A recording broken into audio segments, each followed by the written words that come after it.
Mga artistang lalaki na hindi magpapahuli sa pormahan kahit na may edad na, o senior na kung tawagin. Number 1, Cesar Montano. Si Cesar Montano ay isang actor at director, na gumagawa ng matitinding stunts at mabibigat na eksena. Sa edad na 62 years old ay na-maintain niya ang makisig at malakas na katawan, ngunit para sa kanya ay disiplina lang sa pagkain at exercise araw-araw.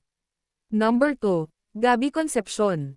Isa din si Gabby sa matatawag na senior na, dahil last year lang ay nag-celebrate ang actor ng ika-60th birthday nito, pero hindi mo akalaing senior na ito dahil sa bruskong pangangatawan at batang mukha. Pinapanatili niyang physically fit ang kanyang katawan dahil pinapangalagaan niya ang kanyang career at pagiging isang real estate broker. Number 3, Albert Martinez. Marami ang humahanga sa nag-iisang king of teleserye na si Albert Martinez. Bukod sa kagwapuhan nito ay marami ang gusto na makatrabaho ang aktor, dahil sa galing at husay sa pag-arte, sa kanyang edad na 64 na ay nanatili ang malusag niyang pangangatawan, dahil sa disiplina sa pagkain at exercise daily. Number 4, Gary Valenciano.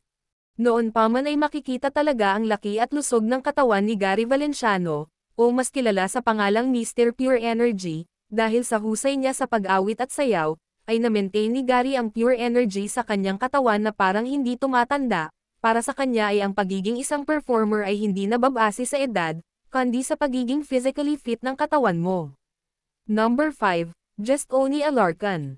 Si Gestoni Alarcon ay hinahangaan ng marami noon at magpahanggang ngayon, dahil sa husay nito sa pag-arte, at tindig na matipunong katawan. Sa edad na 61-year-old ay nanatiling malusog pa rin ito. Isa sa mga dahilan nito ay ang disiplina sa pagkain at regular na fitness routine. Sa ngayon siya ay aktibo sa kanyang political career.